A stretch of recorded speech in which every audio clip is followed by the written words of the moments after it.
नमस्कार, मैं हूं अंजलि इस्टवाल और 6 बजे की खबरों की शुरुआत करते हैं उत्तर प्रदेश के विधानसभा चुनावों से जुड़ी खबरों से। और इन्हीं चुनावों के लिए गृह मंत्री अमित शाह ने आज कैराना में डोर टू डोर प्रचार किया। अमित शाह कैराना की गलियों में घूमते हुए नजर आए और उन्होंने घर घर जाकर लोगों को बीजेपी की नीतियों से संबंधित पर्चे भी बांटे और बीजेपी के प्रत्याशियों के पक्ष में मतदान करने की अपील की। हालांकि इस बात की भी चर्चा जरूर रही कि लोगों से बेहद करीब से मुलाकात करने के दौरान उन्होंने मास्क नहीं लगाया था और उनके साथ चुनाव आचार संहिता नियमों से उलट सैकड़ों लोग घर घर प्रचार में शामिल हुए और उनमें किसी तरह की सामाजिक दूरी नजर नहीं आई। बाद में अमित शाह ने वैश्य समाज के लोगों से भी मुलाकात की और उनसे बीजेपी उम्मीदवारों के पक्ष में वोट करने की अपील भी की। अमित शाह ने कहा कि जनता कह रही है कि जिनकी वजह से कैराना से पलायन हो रहा था, योगी राज में वो खुद यहां से पलायन कर रहे हैं। यही कोरोना है, किराना है, जहां पहले से लोग पलायन कर रहे हैं। आज मैं जब राउंड लेने निकला, उन्होंने कहा मोदी जी की कृपा हो गई, भाजपा की सरकार बनी, योगी जी ने कानून और व्यवस्था को सुधारा है, हमें पलायन करने वाले पलायन कर गए। ये जो आत्मविश्वास उत्तर प्रदेश की जनता में मैं देख रहा हूं, मुझे लगता है कि आने वाले दिनों में उत्तर प्रदेश भारत का सबसे विकसित राज्य बनने जा रहा है। और इस पर ज्यादा चर्चा के लिए आइए सीधा रुख करते हैं हमारे सहयोगी हिमांशु शेखर का। हिमांशु, क्या लगता है कि कैराना को ही क्यों चुना होगा गृह मंत्री ने अपने डोर टू डोर प्रचार के लिए? देखिए, स्ट्रैटेजिकली एक बहुत ही महत्वपूर्ण सीट है। यहाँ पर बीजेपी का एक वक्त ये सीट गढ़ माना जाता था, जब हुकुम सिंह, जो एक बड़े नेता थे बीजेपी के इस इलाके से, उन्होंने कई बार यहाँ पर लोकसभा और विधानसभा के चुनावों को जीता था। और इस पिछले कुछ दिनों में यहाँ पर पलायन एक बड़ा मुद्दा रहा है। मैंने खुद 2 लोगों से बात की है जिनके परिवार के लोगों को धमकियां मिली थी, क्योंकि यहाँ पर जो अपराधीकरण है वो काफ़ी ज़्यादा है, गुंडे बहुत ज़्यादा हैं और वो अक्सर एक्सटॉर्शन करते हैं, दुकानदारों को धमकी देते हैं, उनसे पैसे लूटने की कोशिश करते हैं। और ऐसे जो कई दुकानदार थे जिनको ये इलाका छोड़कर जाना पड़ा जब उन्हें बहुत ज़्यादा धमकियाँ मिली। और बीजेपी की तरफ से अमित शाह ने आज ये आश्वासन देने की कोशिश की है उन लोगों से मुलाकात करके जिनके परिवारजन या वो खुद माइग्रेट किए थे, जिनको पलायन करना पड़ा था, कि जब से बीजेपी की सरकार आई है माहौल बेहतर हुआ है। और वो आश्वासन देने आए थे कि अगर एक और मौका बीजेपी को मिलता है उत्तर प्रदेश में तो हालात और बेहतर होंगे। अमित शाह ने कहा कि मैंने 2 परिवारों से मुलाकात की है, मित्तल परिवार से जिनके परिवार के 11 सदस्यों ने पलायन किया था, और साथ ही राकेश गर्ग, जिनका मैंने भी थोड़ी देर पहले इंटरव्यू किया है, वो भी अपने परिवार को छोड़कर 2014 में कैराना से बाहर चले गए थे और 2017 में वो वापस लौटे। और एक कोशिश यहाँ पर की है इस पलायन के मुद्दे को सामने रखकर कि ये एक बीजेपी के लिए एक चुनावी मुद्दा, एक महत्वपूर्ण चुनावी मुद्दा है। देखिए, पश्चिमी उत्तर प्रदेश की जिम्मेदारी अमित शाह को दी गई है और 2014 के लोकसभा चुनाव, 2019 के लोकसभा चुनाव और 2017 के विधानसभा चुनावों में अमित शाह ने बहुत महत्वपूर्ण भूमिका यहाँ पर निभाई थी। वो इस इलाके के जातीय समीकरणों को समझते हैं, मुद्दों को समझते हैं। और पश्चिमी उत्तर प्रदेश में 108 सीटें हैं, जहां पर पिछले विधानसभा चुनावों में बीजेपी को 83 सीटों पर जीत मिली थी, यानी 80% सीटें बीजेपी जीती थी। स्टेक काफी ज्यादा भी है, काफी कुछ दांव पर है अमित शाह के, और इसलिए उन्होंने कैराना से अपने चुनावी अभियान की शुरुआत की है। अंजलि जी, शुक्रिया इस पूरी जानकारी के लिए हिमांशु।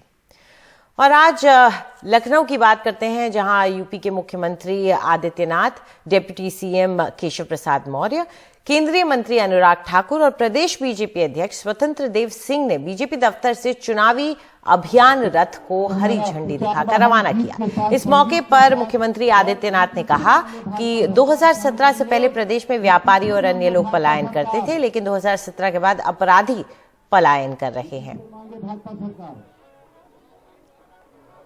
2017 के पहले प्रदेश में व्यापारी, संभ्रांत नागरिक और सामान्य नागरिक पलायन करते थे। प्रदेश की प्रगति अवरुद्ध हो गई थी, लेकिन 2017 के बाद अपराधी पलायन कर रहे हैं। प्रदेश प्रगति के एक नए प्रतिमान स्थापित करते हुए आज देश की अग्रणी अर्थव्यवस्था के रूप में प्रदेश की 25 करोड़ जनता के जीवन में खुशहाली लाने के जिस नए अभियान के साथ आगे बढ़ी है, यह डबल इंजन की सरकार का लाभ बहुत स्पष्ट हम सबको दिखाई दे रहा है। केंद्रीय मंत्री और अपना दल की नेता अनुप्रिया पटेल ने एनडीटीवी से कहा है कि पिछले चुनाव में उनकी पार्टी को 11 सीटें मिली थी और इस बार अपना दल उससे कहीं ज्यादा सीटों पर लड़ेगा और 1-2 दिन में सीटों का औपचारिक ऐलान भी कर दिया जाएगा। एनडीए के गठबंधन में वो शामिल हैं। 2017 में बीजेपी का सबसे बड़ा घटक दल था अनुप्रिया पटेल का अपना दल एस।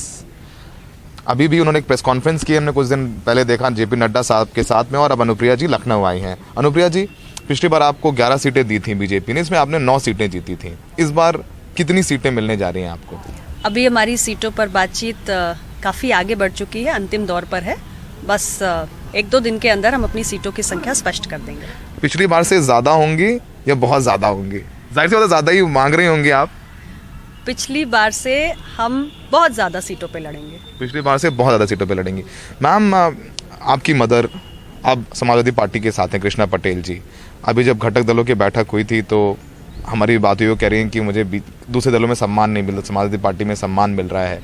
और जो एक वोट बैंक है, जो कुर्मी वोट बैंक, उन्होंने कहा कि हमारी लड़ाई उस वोट बैंक के लिए है और आप उनके साथ धोखा कर रही हैं, उनका ये आरोप है। देखिए, ऐसा है, मेरे पिता डॉक्टर सोनेलाल पटेल जी ने अपना दल का गठन किया था सन 1995 में, और हमारी पार्टी जिन मूल्यों को, जिन सिद्धांतों को लेकर आगे बढ़ी थी, सामाजिक न्याय की जिस विचारधारा के साथ मेरे पूज्य पिताजी खड़े थे, मेरी पार्टी ने कभी भी उन सिद्धांतों के साथ समझौता नहीं किया है। आप अपना दल का इतिहास उठाकर देख लीजिए। हमने निरंतर देश की संसद में, राज्य की विधानसभा में और उत्तर प्रदेश और भारत की सरकार में सहयोगी रहते हुए भी हमारे पिछड़े वंचित समाज के हक से जुड़े हुए जितने भी मसले हैं उनको हमेशा उठाया है, संसद के फ्लोर पर भी उठाया है, ऑल पार्टी मीटिंग से लेकर एनडीए मीटिंग तक भी उठाया है और उनका समाधान भी करवाया है। मैम, 2 एमएलए आपके समाजवादी पार्टी चले गए, चौधरी अमर सिंह और वर्मा जी प्रतापगढ़ के, उस पर आपका क्या कहना है? देखिए, ऐसा है कि एक एमएलए को तो हमने निष्कासित ही कर दिया था, और रही बात ये कि 5 साल तक कोई पार्टी में रहा है एज एमएलए, उसके बाद वो दूसरी पार्टी में यदि जाना चाहता है तो वो जा सकता है, क्योंकि लोग अपने टिकट के प्रॉस्पेक्ट्स को भी देखते हैं। ऐसा भी होता है कि कई बार लोगों को टिकट दोबारा रिपीट होने की कोई गारंटी नहीं होती है। उन्हें लगता है कि शायद हमारी परफॉर्मेंस सर्वे में अच्छी नहीं आई है तो हमारा टिकट कट सकता है। इन सब बातों से हमारी पार्टी में कोई समस्या नहीं है, ना हमें विचलित होने की कोई आवश्यकता है, क्योंकि हमारी पार्टी एक बार फिर जितनी भी सीटों पर लड़ेगी पूरी मजबूती के साथ हर एक सीट को जीतेंगे भी, और मजबूत दावेदारी हमारी उत्तर प्रदेश की सरकार में रहेगी। मैम, इस बार तमाम पिछड़े जाति के नेता समाजवादी पार्टी है जो आपके साथ थे, चाहे वो स्वामी प्रसाद मौर्य हो, चाहे वो दारा सिंह चौहान हो या धर्म सिंह सैनी हो, सबका ये कहना है कि बीजेपी में जो घटक दल हैं, वो भी राजभर भी अब चले गए हैं, वहाँ पर पिछड़ों की सुनवाई नहीं होती है। योगी आदित्यनाथ पिछड़ों की नहीं सुनते हैं। आप चूंकि आप सबसे बड़ा फेस हैं बीजेपी के, जो सहयोगी दल हैं, अपना दल सबसे बड़ा फेस है, उस पर आपका क्या कहना है? उन आरोपों पर आपका क्या कहना है? देखिए, स्वामी प्रसाद मौर्य जी हों या दारा सिंह जी हों, सभी बहुत ही संघर्षशील नेता हैं और सबकी अपनी एक लोकप्रियता भी है, और दोनों का मैं बहुत सम्मान भी करती हूँ। जहाँ तक मेरी पार्टी और भारतीय जनता पार्टी की बात है, मैं इतना ही कहूँगी कि हम भारतीय जनता पार्टी के साथ आए तो अपने मुद्दों पर आए, अपने सिद्धांतों पर आए, और उसमें हमने कभी कोई समझौता नहीं किया। मैं आपको उदाहरण देना चाहती हूँ नीट की परीक्षा का, जिसमें ऑल इंडिया कोटा में पिछड़ों का आरक्षण लागू नहीं था। मैंने स्वयं इस विषय को उठाया था, मेरी पार्टी ने इस विषय पर मजबूती से मांग की थी, और मोदी जी की सरकार ने, ये बहुत पुराना मसला था, सालों से पिछड़ा वर्ग के अभ्यर्थियों की हजारों सीटों का नुकसान हो रहा था, इसका समाधान मोदी जी की सरकार ने किया है। 69,000 शिक्षक भर्ती का प्रकरण, जिस पर निरंतर हमारे पिछड़ा वर्ग के अभ्यर्थी संघर्ष कर रहे थे, मेरी पार्टी ने उसे हर स्तर पे उठाया और उसको हम समाधान तक लेकर गए।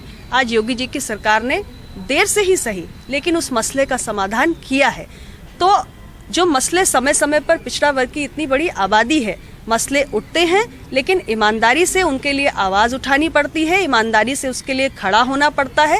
और जब आप निरंतर ईमानदारी से किसी मसले पर लड़ते हैं तो उसका समाधान होता है। लास्ट क्वेश्चन, तमाम लोग ये कह रहे हैं कि अनुप्रिया जी सत्ता के लालच में हैं, लेकिन पिछड़ों में बीजेपी में पिछड़ों की सुनवाई नहीं है। हम लोग जातिगत जनगणना कराएंगे, सरकार आई तो 3 महीने में समाजवादी पार्टी ने अनाउंस किया है। उनका कहना है कि अनुप्रिया जी मजबूरी में है बीजेपी में, उनको सत्ता में रहना है और सत्ता का लालच है।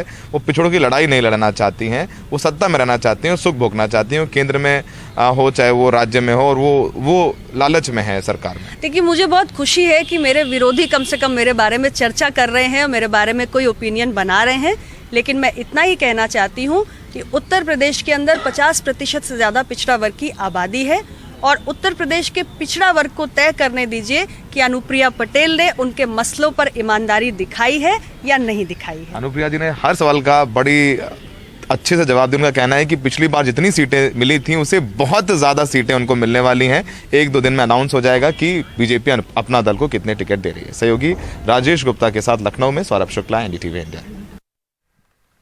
इस बीच ये तय हो गया है कि समाजवादी पार्टी अध्यक्ष अखिलेश यादव मैनपुरी की करहल सीट से चुनाव लड़ेंगे। समाजवादी पार्टी ने आज इसका औपचारिक ऐलान भी कर दिया। इसके साथ ही अखिलेश यादव ने एक प्रेस कॉन्फ्रेंस में उत्तर प्रदेश में 300 यूनिट फ्री बिजली देने का वादा किया है। साथ ही किसानों को भी मुफ्त बिजली देने का वादा किया। अखिलेश ने आईटी सेक्टर में 22 लाख युवाओं को रोजगार देने का भी वादा किया है। इस दौरान अखिलेश यादव ने कहा कि यूपी में कई आईटी हब बन सकते हैं। इस दौरान पूर्व कांग्रेस नेता प्रवीण एरॉन और उनकी पत्नी और बरेली कैंट विधानसभा क्षेत्र से मौजूदा कांग्रेस उम्मीदवार सुप्रिया एरॉन भी समाजवादी पार्टी में शामिल हुए। उत्तर प्रदेश के नौजवानों को 22 में जब सरकार बनेगी तो 22 लाख नौजवानों को उससे ज्यादा सीधा रोजगार से जोड़ने का काम और उस तरह के फैसले, उस तरह की पॉलिसी बनाने का काम समाजवादी सरकार में होगा। इसलिए नौकरी और रोजगार संकल्प श्रृंखला में पहला ये है आईटी सेक्टर में कि समाजवादी सरकार बनेगी तो 22 लाख बच्चों को इससे सीधा कैसे उन्हें नौकरी मिले, रोजगार मिले, उसके लिए सरकार काम करेगी। उनके बयान में जो चलेगा वो सब झूठ होगा, और इसलिए कि जब विज्ञापन इन्होंने झूठ के डाले थे, आपको याद होगा फ्लाईओवर बंगाल का था, चीन का एयरपोर्ट था, जो फैक्ट्रियां दिखानी थी तो अमेरिका की थी। कम से कम इन्हें बताना चाहिए जो इन्वेस्टमेंट मीट हुई थी 2, एक डिफेंस की और एक उससे पहले, तो आखिरकार उत्तर प्रदेश में क्या इन्वेस्टमेंट आया। और जो बरेली के झुमके की बात की थी, बरेली की इंडस्ट्री के लिए क्या सपोर्ट किया है, या कोई नया कारखाना उद्योग आया हो तो बताइए। बगल में जिला है मान लीजिए कोई दूसरा, उसमें क्या आया है, पीलीभीत में क्या आया है, बदायूं में क्या दिया सरकार ने। पश्चिमी उत्तर प्रदेश में समाजवादी पार्टी और आरएलडी के लिए बागी उम्मीदवार सिरदर्द साबित हो रहे हैं। समाजवादी पार्टी ने 32 सीटें आरएलडी को दी हैं, लेकिन 8 जगहों पर समाजवादी पार्टी के उम्मीदवार आरएलडी के निशान पर चुनाव लड़ रहे हैं। इसी की वजह से मुजफ्फरनगर, मेरठ, मथुरा और आगरा जैसे जिलों में कुछ सीटों पर आरएलडी और सपा के उम्मीदवारों के बीच टकराव दिखने को मिल रहा है। मथुरा की मांड विधानसभा पर समाजवादी पार्टी के उम्मीदवार संजय लाठर को गठबंधन उम्मीदवार बनाया गया है, लेकिन उनके खिलाफ आरएलडी के निशान पर योगेश नौवार ने भी पर्चा भर दिया है। अब इस सीट पर खींचतान शुरू हो गई है। उत्तर प्रदेश विधानसभा चुनावों के लिए बहुजन समाज पार्टी ने अपने उम्मीदवारों की दूसरी सूची जारी कर दी है। दूसरी सूची में 51 उम्मीदवारों के नाम हैं। आज प्रेस कॉन्फ्रेंस के दौरान मायावती ने चुनावों के लिए अपनी पार्टी का नारा भी जारी किया। पार्टी का नारा है, हर पोलिंग बूथ को जिताना है, बीएसपी को सत्ता में लाना है। इस दौरान मायावती ने यह भी कहा कि पार्टी यूपी में अच्छा प्रदर्शन करेगी। इससे पहले पार्टी ने पहले चरण के लिए 53 उम्मीदवारों के नाम जारी किए थे। पंजाब स्टेट में भी दूसरे चरण के तहत 55 विधानसभा की सीटों पर चुनाव होंगे, जिसमें से आज मैं 51 विधानसभा की सीटों पर बीएसपी के तय किए गए उम्मीदवारों की सूची जारी कर रही हूँ। इसके साथ ही आज मैं अपनी पार्टी के लोगों को पार्टी का एक नारा भी दे रही हूँ, जो इस प्रकार से है, हर पोलिंग बूथ को जिताना है, बीएसपी को सत्ता में लाना है।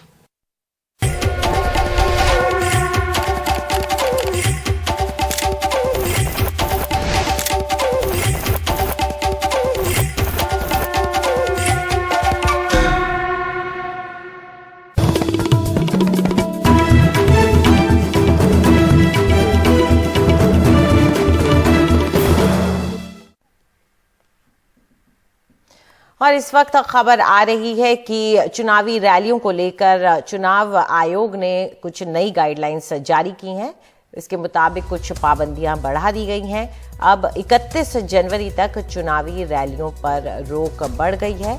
आपको बता दें कि अब 10 लोग कहा जा रहा है कि डोर टू डोर प्रचार कर सकते हैं। हालांकि हमने देखा है कि लगातार डोर टू डोर प्रचार में जो चुनावी गाइडलाइंस पास की गई थी उनका उल्लंघन हुआ है। पहले भी ये देखा गया कि जो वर्चुअल रैली करने को कहा गया था उसमें भी कई पार्टियों द्वारा उल्लंघन किया गया।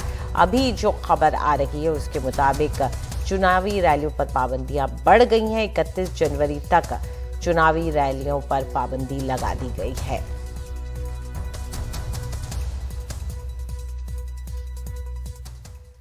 और अब बात करते हैं महाराष्ट्र की, जहां कोविड की रफ्तार तेज है और रोजाना 46,000 से ज्यादा मामले आ रहे हैं। इसी बीच बूस्टर डोज दिए जाने की रफ्तार धीमी पड़ गई है क्योंकि बड़ी संख्या में हेल्थ केयर और फ्रंटलाइन वर्कर्स संक्रमित हुए और नियम के हिसाब से संक्रमण के 3 महीने के बाद टीका लग सकता है। लेकिन साथ ही बूस्टर डोज की उपयोगिता को लेकर भी संदेह कुछ लोग जता रहे हैं। डॉक्टर मारिया और डॉक्टर फिरदौस जैसे कई हेल्थ केयर कार्यकर्ता तीसरी लहर में संक्रमित होने के कारण प्रिकॉशन डोज नहीं ले पाए क्योंकि नियमतः संक्रमण के 3 महीने बाद ही टीका लग सकता है। मेरा सेकेंड डोज मार्च में हो चुका था। उसके बाद सेकेंड वेव में मैं काफी सेफ थी, मुझे कोविड नहीं हुआ।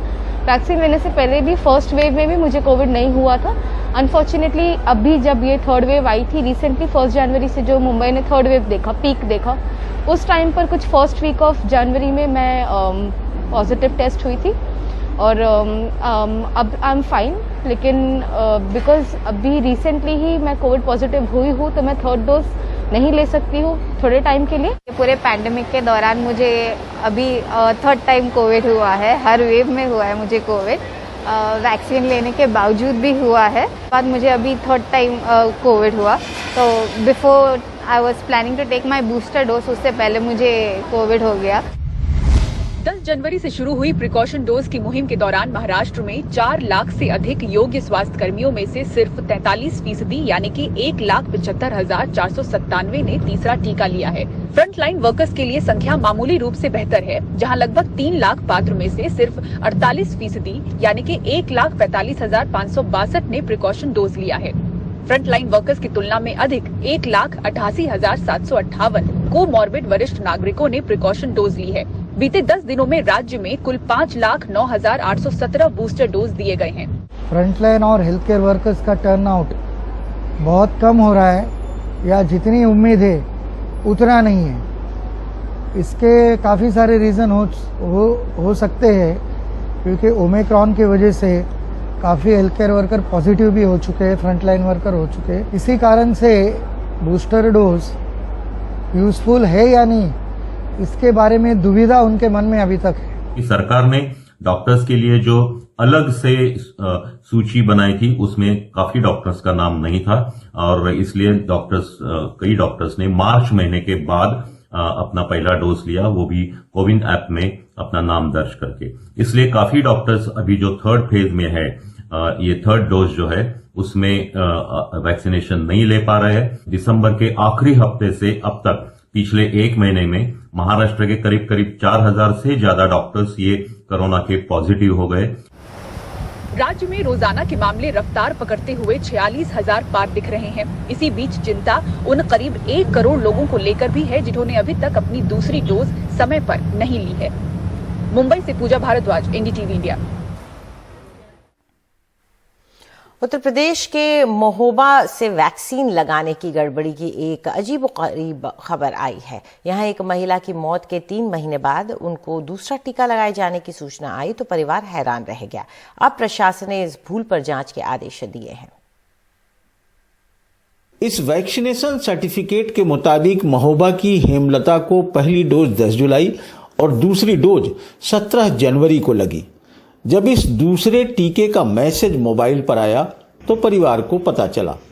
हैरानी की बात बस ये है कि हेमलता का देहांत बीते साल 21 सितंबर को ही हो चुका है।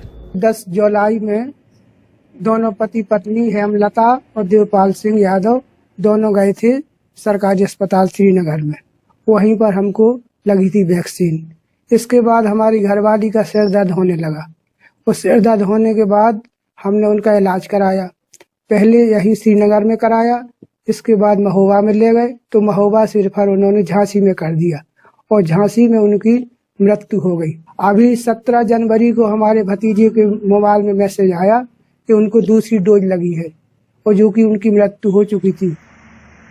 हेमलता के भतीजे बताते हैं कि 15 जनवरी को उनके पास स्वास्थ्य विभाग से वेरिफिकेशन कॉल आया था।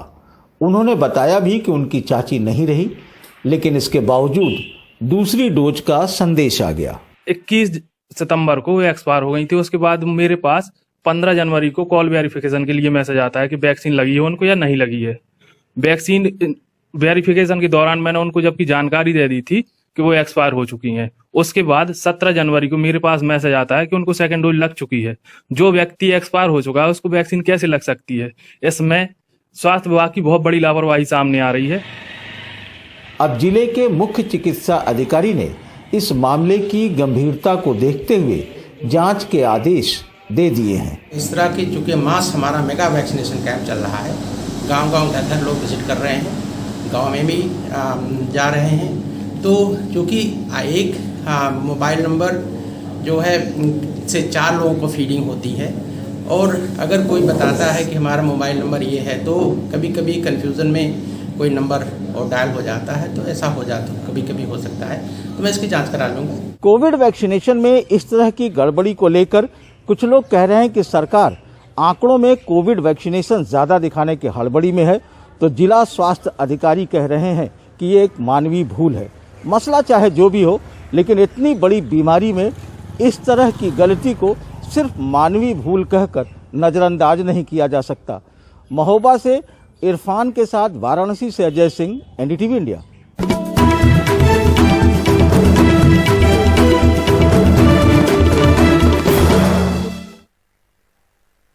दिल्ली में कोरोना के केस कम हो रहे हैं, लेकिन गुरुवार को 43 लोगों की इससे मौत भी हुई, जो पिछले साल जून में आई दूसरी लहर के बाद पहली बार सबसे ज्यादा मौत है। हालांकि मरने वालों को पहले से कई बीमारियां थी या फिर उन्होंने कोविड का टीका नहीं लगाया था। 21 साल के अमित सबसे बड़ा बेटा होने की जिम्मेदारी निभा रहे हैं। पिता का अंतिम संस्कार उन्हें ही करना था। 53 साल के टीबी के मरीज पिता कोविड होने के बाद चल बसे। उनका छोटा भाई 13 साल का राजा बिलख रहा है। दोनों भाई दुख में डूबे हैं। टीबी की दिक्कत थी, वो सही हो गई थी बिल्कुल। ये भी हो सकता है कि डॉक्टर को कोई कोविड हो रखा हो, उसके वजह से भी हो सकता है। पिछले 24 घंटों में दिल्ली में 43 मृत्यु कोविड से हुई हैं। इस ओमिक्रॉन लहर में सबसे ज्यादा। ये पिछली 2 लहर से बहुत कम है, लेकिन हम इन त्रासदियों से अपनी आंखें नहीं फेर सकते। इस बार ऐसे कई केस हैं जो अन्य गंभीर बीमारियों के लिए अस्पताल में एडमिट हो रहे हैं। एडमिट हो जाने के बाद उन्हें कोविड पॉजिटिव निकल रहे हैं और फिर उनकी दुर्भाग्य से मृत्यु हो जा रही है। 12 साल का अरसलान भी अब अनाथ हो गया है। उसके पिता नावेद की कोविड की वजह से मौत हो गई है। वे बस 35 साल के थे। मां का इंतकाल उसके जन्म के समय ही हो गया था। नावेद ने टीका नहीं लिया था। 13 तारीख को उनको सांस लेने में दिक्कत हो रही थी, तो जब जीटीबी में उनको भर्ती करा था। अभी बात कर रहा हूं। उनको वैक्सीन लगी थी सर? नहीं मैडम, वैक्सीन नहीं लगी थी।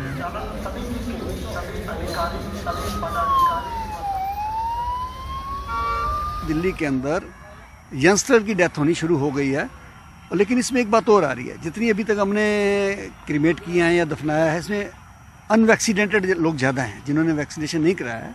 आई थिंक वो 80% डेड बॉडी वो हैं। कैमरा पर्सन एजे जोसेफ के साथ मेहर पांडे की रिपोर्ट, एनडीटीवी के लिए।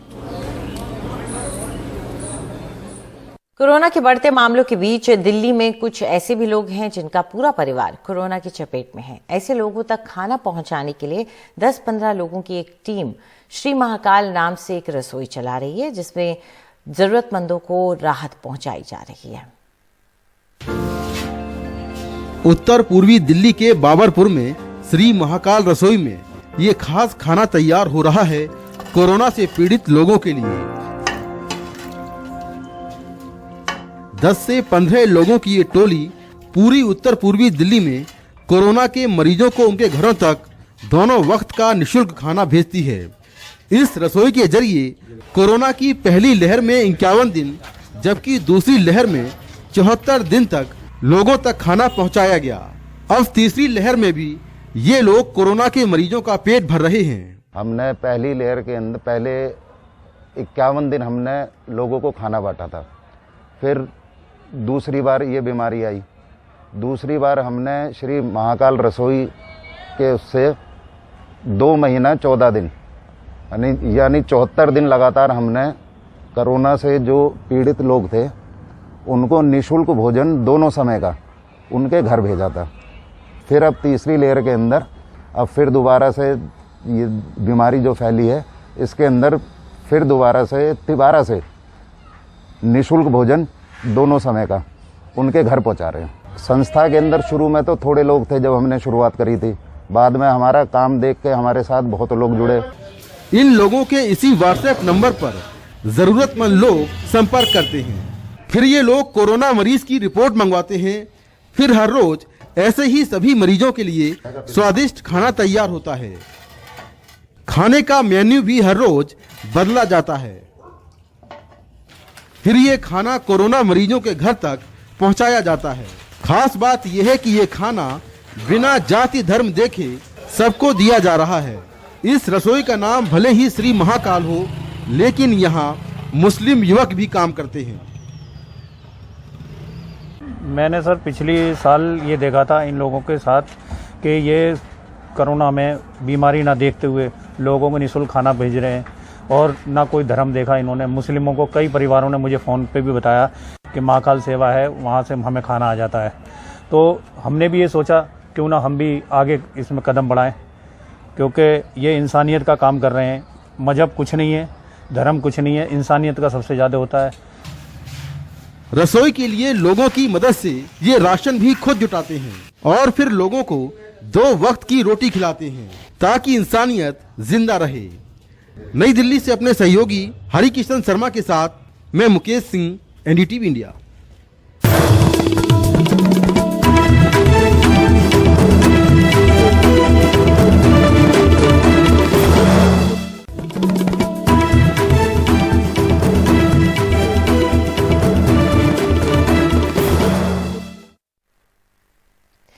मुंबई के तारदेव की 20 मंजिला इमारत में आज आग लग गई। आग में झुलसकर 6 लोगों की मौत हो गई, जबकि इस हादसे में 23 लोग झुलस गए हैं, जिन्हें इलाज के लिए अस्पताल में भर्ती कराया गया है। 18वीं मंजिल के फ्लैट में लगी आग पर काबू पा लिया गया है और मृतकों के परिजनों को 5 लाख रुपए मुआवजे का ऐलान किया गया है।